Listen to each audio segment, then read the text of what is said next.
hubo toda esta euforia luego de que se supiera que avanzó hasta la semifinal. Y no solamente eso, sino que lo hizo en primer lugar, dejando a Estados Unidos en un segundo lugar. Y definitivamente que desde aquí, desde la opción de la mañana, también nos sumamos a esa alegría, a ese entusiasmo y sobre todo enviándole toda la buena vibra positiva para que le siga yendo bien. Será el próximo miércoles a las 6:30 de la mañana cuando nuevamente le tocará competir. Eso por un lado.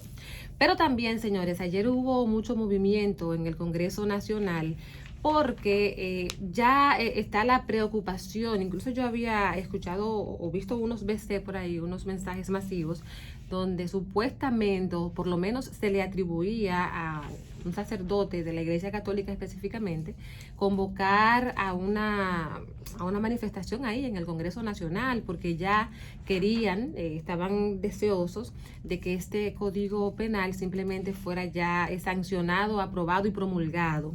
Pero sucede que durante todo este tiempo ustedes han sido testigos de cómo nuestros congresistas, voy a poner entre comillas, supuestamente han estado escuchando diversos sectores, muy especialmente con lo referente al tema del aborto y la permisión de que se pudiera interrumpir un embarazo en 3 causales que, como ustedes ya recordarán, tiene que ver cuando la vida de la madre corre peligro, cuando el feto es producto de una violación o cuando ese mismo feto es inviable o incompatible con la vida. Bueno, esto no se pudo, hasta ahora solamente se sigue penalizando a la mujer que aborte y se flexibilizó un poco las penas a los médicos, parteras, enfermeras que ayuden a la mujer a abortar, pero a la mujer sí se le sigue penalizando cuando decide cometer este hecho, por la razón que sea, amén.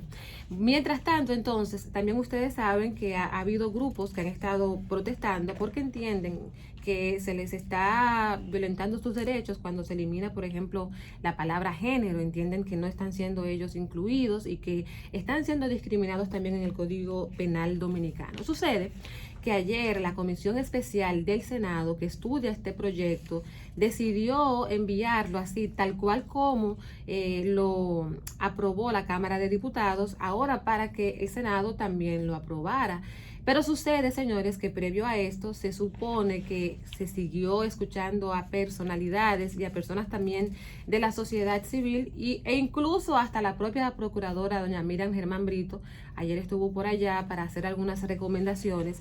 Y entonces senadores como Farideh Raful, como Antonio Taveras, estuvieron, Iván Lorenzo, que es del PLD, Farideh y Antonio son del PRM, estuvieron criticando el hecho de que la comisión que compone el Senado, caramba, como que no quisiera, yo voy a decir, eso lo digo yo, como que básicamente no quisieron trabajar, o sea, no sé qué tanto trabajo es que tienen, porque lo prudente es que si no se han escuchado, si no se han visto, si no se han leído o si no se han ponderado las recomendaciones que han hecho las personalidades o las personas o la sociedad, entonces ¿para qué convocan? O sea, básicamente esa es una de las razones por las cuales muchos dominicanos, cuando supuestamente llaman a vistas públicas, no asisten, no van, porque sienten que básicamente esto es una burla, te hacen perder el tiempo, te hacen que tú te prepares, gaste dinero en transportarte, en estudiar cierta pieza, para supuestamente hacer aportes que serán valorados en una nueva ley. Y resulta, mi amor, mira, que ni lo miran.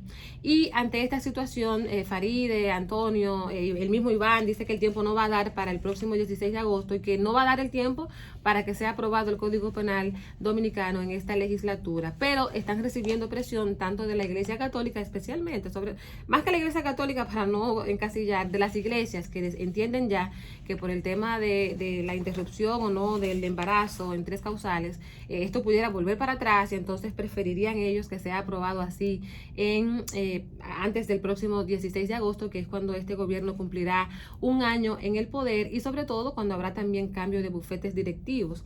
Y señores, yo también soy de las que piensa que aunque este código lleva ya más de 20 años tratando de ser modificado, tampoco es para salcocharlo. Y hay algo que a mí en lo particular no me queda muy claro, porque yo sé que hubo un ruido, no he tenido acceso a esta pieza de modificación del Código Penal dominicano, pero hubo un ruido con el tema de las sanciones a la corrupción. Recuerden que en principio estaba como la intención de ay, sí, la estamos sancionando la corrupción, pero vete a ver qué era lo que era, cómo lo clasificaron, básicamente para mínimo la pena máxima, yo creo que eran unos 5 o 6 o 4 años, no sé, muy endeble, muy no sé. Y esto llamó la atención de la sociedad y no sé en qué quedó esta parte, porque a mí también me gustaría que la sanción a quienes cometen actos de corrupción administrativa, señores, que también sea sancionada severamente, porque es un delito demasiado grave, aunque todavía muchos dominicanos lo vean como algo normalito, pero a usted le quitan escuelas, le quitan calles, caminos vecinales, salud, y ese dinero simplemente se va a los bolsillos de personas para que se enriquecen ellos, mientras usted cada día sigue siendo más pobre. Yo entiendo que hay muchas cosas todavía que revisar. Se supone que iban a leer los 400 artículos para que todo el mundo también entendiera de qué se trata. O sea, cónchale, más transparencia básicamente es lo que estamos pidiendo. No estoy de acuerdo con el hecho de que, porque ya se va a acabar, se va a concluir la legislatura, hay que aprobarlo. Hay muchas cosas que están ahí. Sí, hay muchas cosas que están ahí que hay que revisarlas bien. Y sobre todo que este pueblo dominicano tiene que conocerlas, señores, tiene que conocerlas. Y además porque se pueden pasar muchas cosas por debajo y usted quedarse, ¿cómo va a ser? Y lo aprobaron. La cultura que hay aquí, Patricia, cosa que te interrumpa. Sí. La cultura de que, no lo leímos. O sea, aquí hay legisladores que se han atrevido a decirle al país, aprobamos tal proyecto, pero era tan largo que no lo leímos. No lo leímos. Mira, gracias, mamá. El papel del legislador, aquí no se le ha dado la categoría que debe tener un legislador. O sea, yo no le quito mérito a los que están. Tengo ahí grandes amigos y tengo gente que tiene experiencia ahí. No voy a generalizar porque esa no es la idea. Pero yo creo, el Congreso me está preocupando, el Congreso Dominicano. Primero, este es un Congreso de préstamos. Ay, Dios mío. Este es un Congreso de préstamos. Este es un Congreso que las leyes que son nodales, como la Ley de Seguridad Social, la Ley de Fondos de Pensiones, entre otras leyes importantes, la Ley de Extinción de Dominio, son leyes nodales para que la República Dominicana... La ley de residuos sólidos, la ley del agua, o sea, hay muchas leyes que están ahí pendientes. Que tienen 20 años, 15 años, 12 años. Yo conozco que muchos legisladores trabajan, sobre todo esos que pertenecen a comisiones, trabajan mucho. Pero creo que en sentido general, el Congreso Dominicano debe dar un giro de 180 grados. Porque yo no quiero que sancochen los procesos, los temas. Yo lo que creo es que vamos a concentrarnos en leyes que tienen que ver con la vida de la gente. La Ley de Seguridad Social, con 20 años, 19, 20 años, ya esa ley hay que revisarla y hay que actualizarla. Y cuyo único propósito debe ser único. ¿Cuál? Que se beneficie la gente de la Ley de Seguridad Social, que no sea una ley atrapada, por ejemplo. Entonces, esto del Código Penal y todo esto que se ha estado discutiendo, que tiene a sectores enfrentados, a sectores pro vida, a sectores que plantean las 3 causales, a la iglesia que se ha metido en esto. El Congreso no puede tener una posición ambivalente, sea cual sea. No le puede temer a la discusión, porque si aquí hay un lugar interesante para los debates, se llama el Congreso Nacional. ¿Cuál es el problema del Congreso? Que los congresos se han convertido en réplica de líderes políticos, de posiciones políticas que han estado por encima del pueblo dominicano, de los intereses nacionales.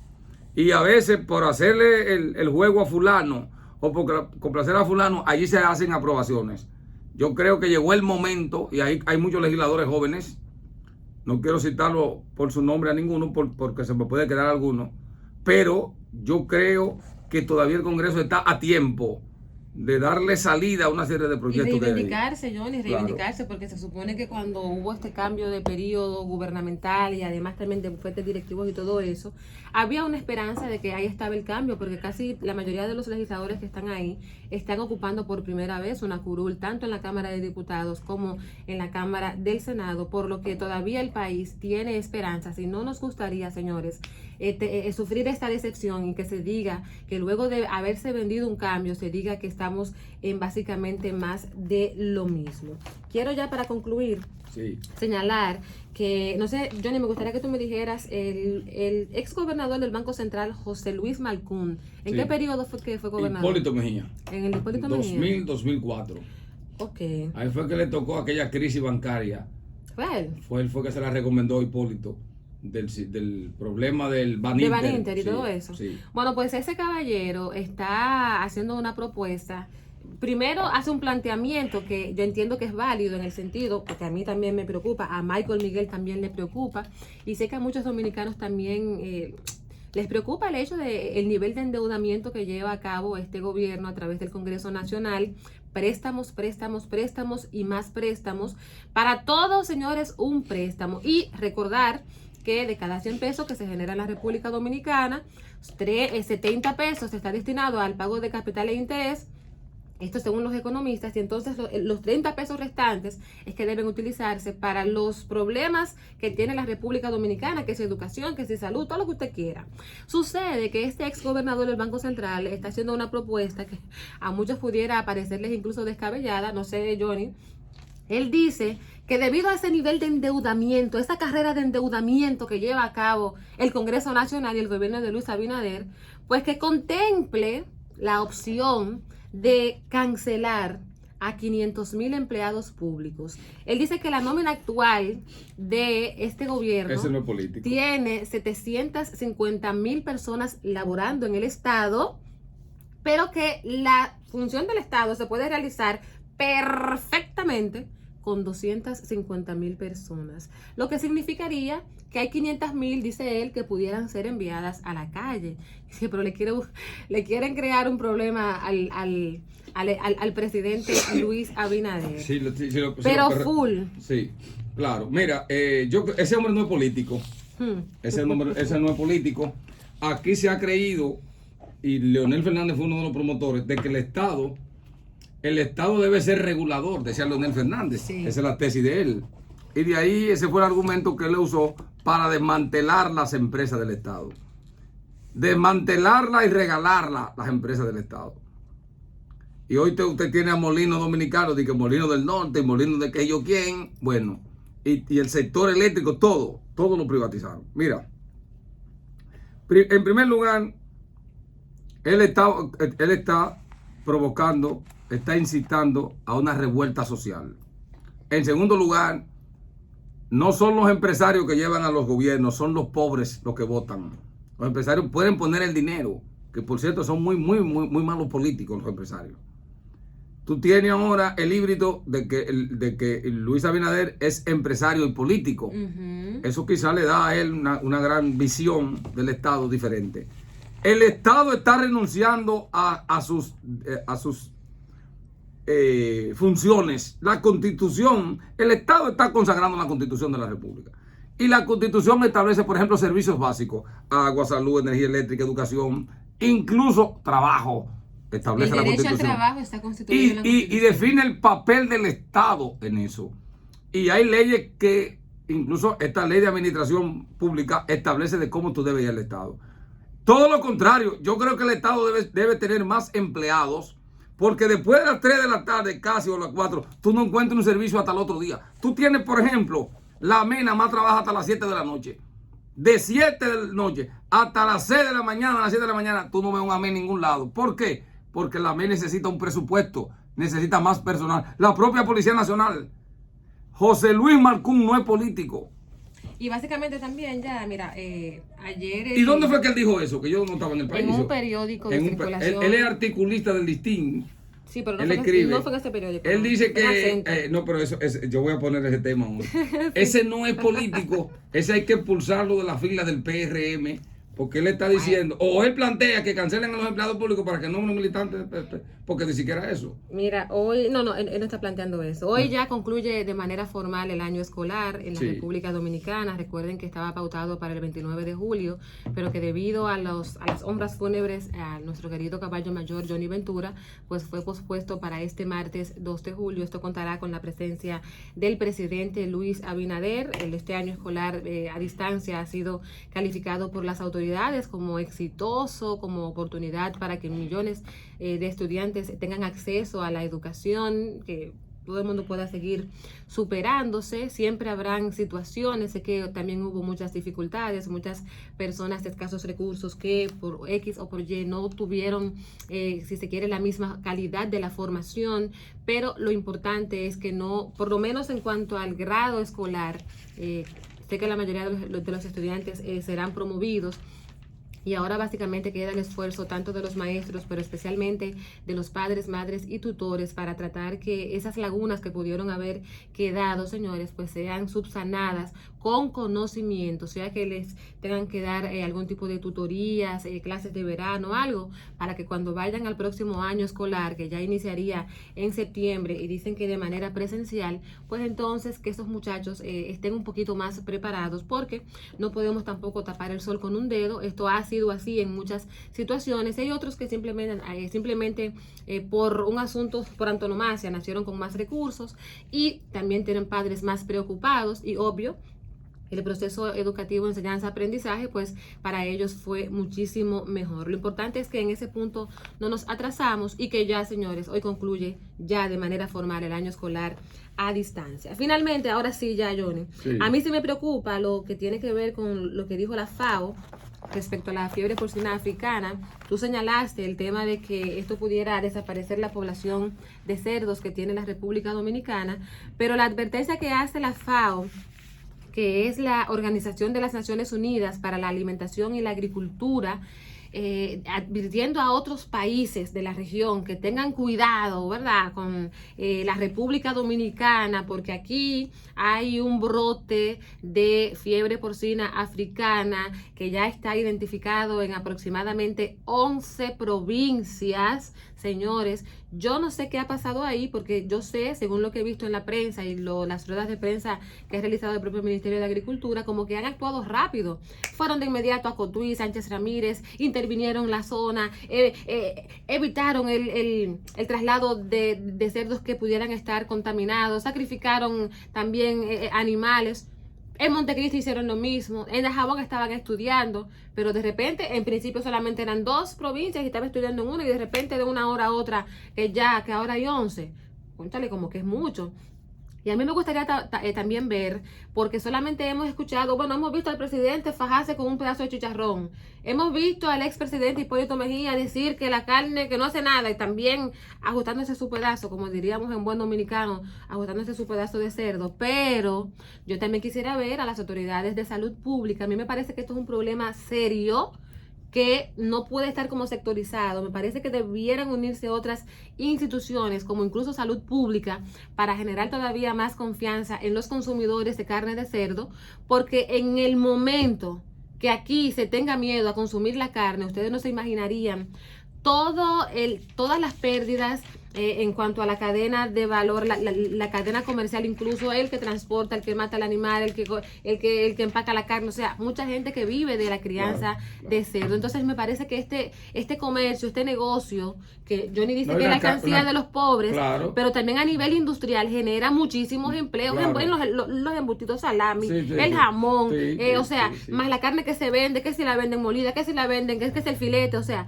es un negocio que beneficia a muchas personas, de gran consumo nacional. Entonces, todavía ser más preocupados. Y yo entiendo que debería involucrarse también las autoridades del Ministerio de Salud Pública, porque no es lo mismo que el presidente se ajuste un pedazo de chicharrón y no hace daño, a que lo diga especialistas, a que lo digan médicos. No, ahí trabaja una comisión que debe estar integrada por el Departamento de Sanidad Animal. Pero no son médicos, son veterinarios. Son veterinarios, pero en esa parte, sí, porque lo que se ha establecido médicamente es que la carne enferma que no infecta, pero que no entonces si no enferma, porque hay que sacrificarlo, sería la pregunta. Bueno, entonces pudiera ser que lo están sacrificando para que no se propague en otra zona. Porque ¿qué es lo que pasa con la crianza de animales, de cerdo?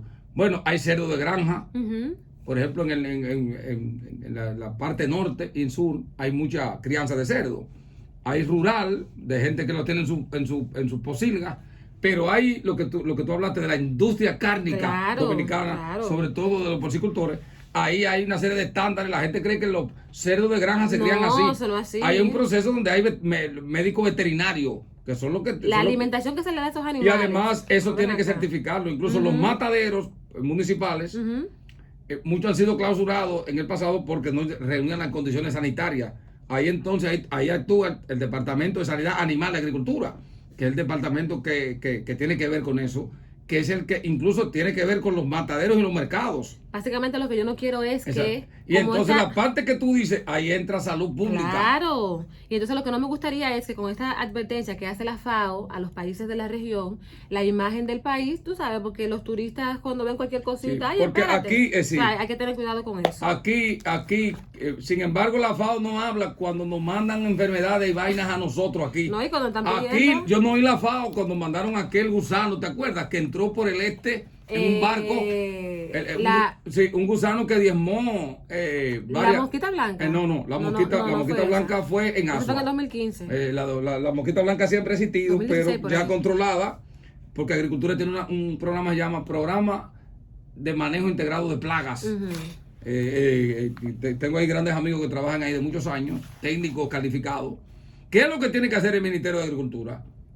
Darle asistencia y recursos a ese departamento en estos momentos y diseminar a todos los técnicos que son expertos en el área de sanidad animal, incluso hasta la propia sanidad vegetal, que es la que tiene que ver con los cultivos.